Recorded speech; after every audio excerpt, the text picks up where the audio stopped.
Alright, settle in folks, grab your popcorn or maybe some calming tea. We're diving deep today. My life's been, well, let's call it character building, courtesy of dear old dad and his shiny narcissistic personality disorder diagnosis. It was like living in a reality show directed by a toddler with a god complex. Fun times, right? Mostly I'm good now. Scars, sure, got a roadmap of them. But I graduated summa cum laude from the University of Getting My Life Back. Still, you gotta stay sharp, keep the metaphorical narcissist repellent. So I do these check-ins, dip my toes back into the online support group waters. Partly to remind myself how far I've come, partly 'cause misery loves company, and sometimes you just need to know you weren't the only one whose childhood felt like a psychological thriller. It's usually validating, sometimes triggering, mostly familiar, like revisiting an old, slightly haunted house you managed to escape. You know, the creaks, the drafts, the specific way the floorboards groan under the weight of past trauma. Keeps you grounded or something like that. Seeing that post, the one about the mom, the recording, the heart attack, it hit a nerve. Because I no asterisk that rage. I felt that burn it all down fury towards my dad. The desire for them to just see the wreckage they cause, but provoking a medical emergency, and people cheering, it felt dark, like crossing a line from self-protection into something else. Something that tasted a bit too much like the cruelty we were trying to escape. Is that justice? Because here's the rub, NPD is a mental illness. It's right there in the DSM-5. Their brains are wired differently. Lack of empathy, grandiosity, desperate need for admiration, fragile self-esteem hiding under the bluster. These aren't just personality quirks. They're symptoms. Does it excuse the abuse? Hell no. Abuse is abuse. Actions have consequences. But does it mean they're inherently evil, or are they deeply disordered individuals, trapped in their own destructive patterns? I think back to my dad. Beneath the rage, the manipulation, the infuriating entitlement, sometimes, rarely, I saw glimpses of something else. Fear, a profound insecurity he papered over with aggression, like a cornered animal. It didn't make the bites hurt less, but it added a layer of tragedy. Maybe that's too strong a word, but it wasn't pure villainy, it was dysfunction writ large. Pain turned outwards, inflicting. And that's where the lack of professional medical resources part comes in. Getting effective therapy for NPD is notoriously difficult. Many NS resist treatment because, they're perfect already. And even if they wanted help, finding therapists specialized in treating personality disorders, especially NPD, isn't easy. It's expensive, it's long-term. Society isn't exactly pouring funds into help the narcissist programs. Understandable, maybe. I wouldn't want to make anyone suffer just for having a disorder they can't control, even if that disorder makes them act monstrously. It feels ethically sticky, like punishing someone for having seizures. The behavior needs to be stopped. Boundaries must be enforced. Victims need protection and justice, absolutely. But deliberately triggering someone, knowing their specific vulnerabilities, especially the intense panic NS supposedly feel when confronted with their own dysfunction. Trust me, the hated my NS with a burning passion phase. I lived there, paid rent, decorated the place. It's a valid, necessary stage for many survivors. Anger is fuel, it gets you out, but staying in that burning building forever. It chars you from the inside out. Growing up, for me, meant acknowledging the fire, understanding its source, and then stepping outside before I turned to ash myself. It meant some NS can change. Maybe not a full personality transplant, but they can learn management skills, gain some self-control. Develop enough awareness to choose less destructive paths. It requires immense effort, specialized help, and maybe a willingness we rarely see. But if we dismiss it as impossible, are we giving up too soon? Are we condemning everyone with the diagnosis to the villain box forever? I believe in potential, even. I'm absolutely not an apologist, let's get that straight. Abuse is abuse, trauma is real, justice for victims is paramount, full stop. My journey involved legal action, for crying out loud. This isn't about excusing anything. It's about acknowledging a parallel truth. Maybe, just maybe, NS also deserve better mental health care because this illness doesn't just ruin victims' lives. It ruins the N's life too, even if they can't see it. It isolates them. The op who recorded their mom, I'm sure they weren't trying to cause a heart attack. Probably just desperate for validation, for the abuse to be seen. I get that desperation. It's a primal scream, but the outcome and the community's reaction, it worries me. It feeds into this idea that NS are just cartoon villains, evil incarnate, and if they're just evil, then anything goes, right? Inflicting pain becomes okay, Retribution trumps understanding, and that feels. Gandhi wasn't wrong, you know. An eye for an eye leaves the whole world blind. If we descend to the level of cruelty and manipulation that was used against us, what does that make us? Does it heal anything? Or does it just perpetuate the cycle of harm? Fighting darkness with more darkness doesn't create light, it just makes it harder to see. Maybe the bravest thing is to hold on to our own humanity, even when faced. Then bam, I see this post. Someone recorded their N-mom mid-meltdown, you know, the script, the verbal gymnastics, the blame-shifting ballet, and played it back to her. Like holding up a mirror to a vampire, except instead of crumbling to dust, Mommy Dearest apparently went into cardiac arrest asterisk. And the kicker, the original poster op framed it like a hilarious prank gone slightly awry. The comment section, oh boy, it was like a virtual coliseum, thumbs-ups raining down like confetti at a particularly grim parade. People were cheering, I know my dad's a monster in many ways, he did monstrous things, the damage is undeniable, but I also recognize the asterisk illness driving the monstrosity. It doesn't erase the pain, but it complicates the picture. It makes me pause before joining the cheering section for someone's suffering, even someone who caused immense suffering themselves. It forces me to ask, maybe pioneering ways to manage these symptoms, finding tailored approaches, is part of the long game. Not for their asterisk sake necessarily, but for ours asterisk, for future generations. To reduce the harm, recognizing their patterns, understanding their triggers like the panic when shown their dysfunction, isn't about coddling them. It's about strategically disarming them, protecting ourselves more effectively, and maybe, just maybe, fostering an environment where change is slightly less impossible.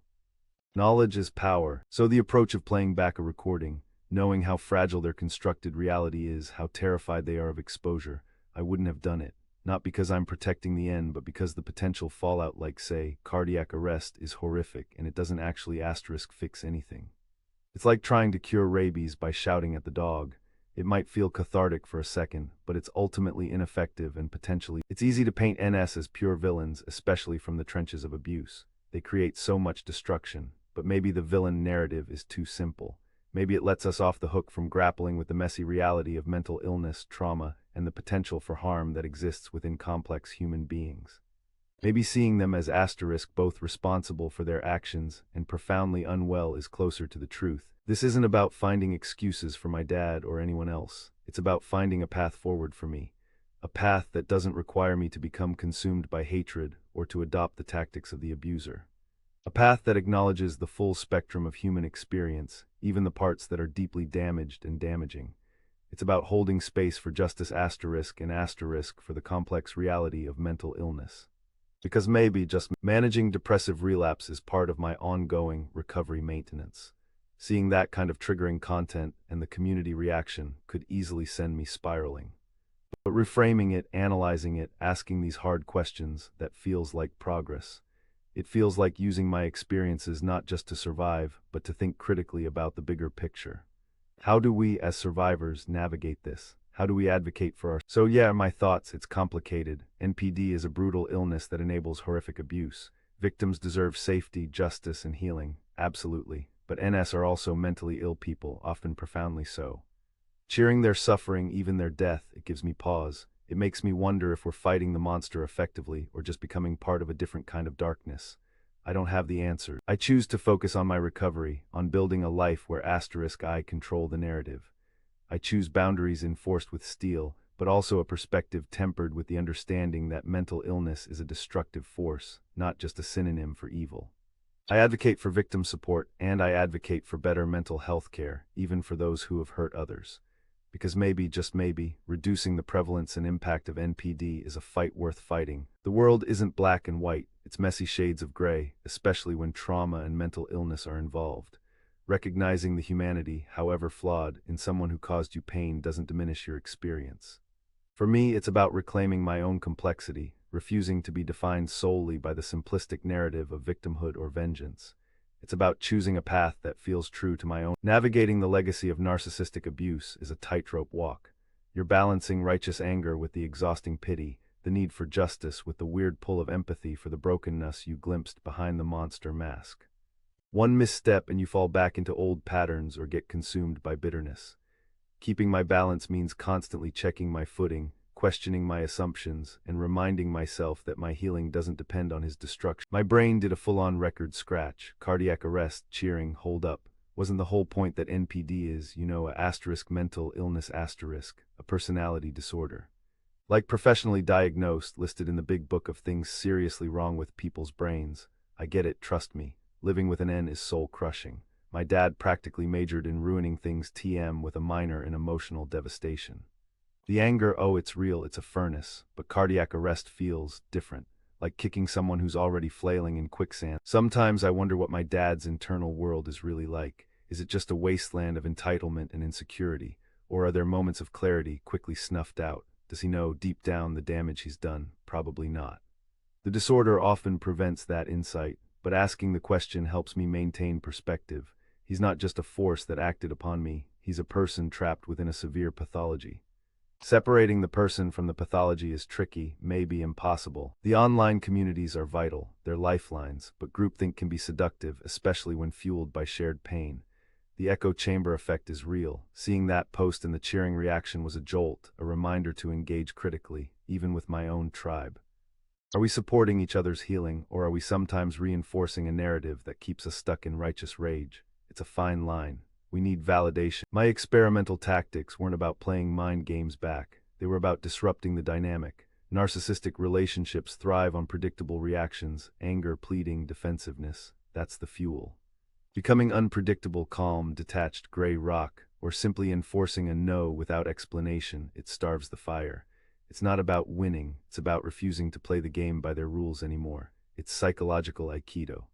Using their energy against it. Ultimately, this journey isn't about fixing my father or changing the NS of the world. It's about healing myself and building resilience. It's about understanding the dynamics so I don't get caught in similar webs again. It's about defining my own values, independent of the toxic ones I grew up with.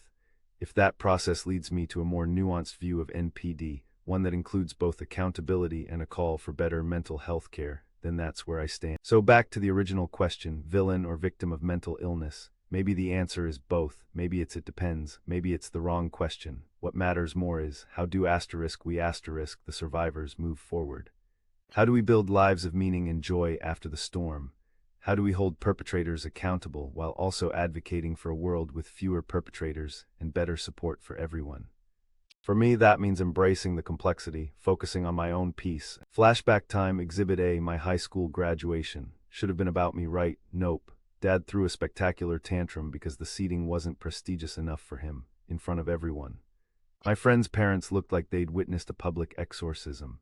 I wanted the earth to swallow me whole. Instead, I just got really good at dissociating, became my superpower for a while there. Not exactly heroic, mostly just involved staring blankly at walls while chaos erupted around me. Exhibit B, the Gaslighting Olympics. Dad was a gold medalist. He could convince you the sky was plaid and you were crazy for remembering it blue. One time he borrowed a significant chunk of my savings. When I asked about it, he looked me dead in the eye and said it never happened. Insisted I must have spent it and forgotten. The sheer audacity. It wasn't just lying, it was reality bending.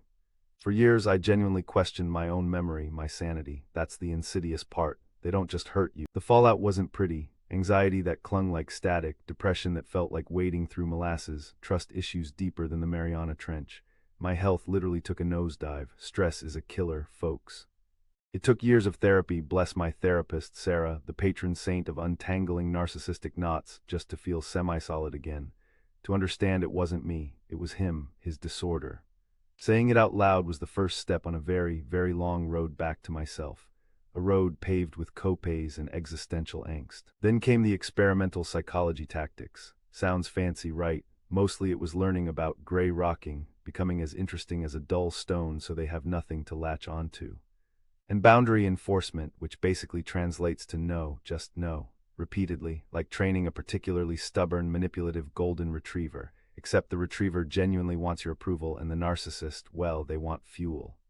My tactics were less experimental science and more desperate self-preservation maneuvers learned from YouTube. Things escalated, boundary enforcement sometimes required backup dancers in the form of lawyers. Yes, it got legal. Not going into the nitty-gritty, but let's just say cease and desist letters were exchanged. It felt like using a sledgehammer to swat a fly, but the fly was also venomous and actively trying to burn your house down. Sometimes you gotta bring out the big guns. It wasn't about revenge. It was about carving out a safe space where his chaos couldn't reach me anymore. So yeah, I put him in his place. But that place wasn't some victorious humiliation. It was just outside the blast radius of my life. I consider myself recovered mostly, graduated, but recovery isn't a finish line.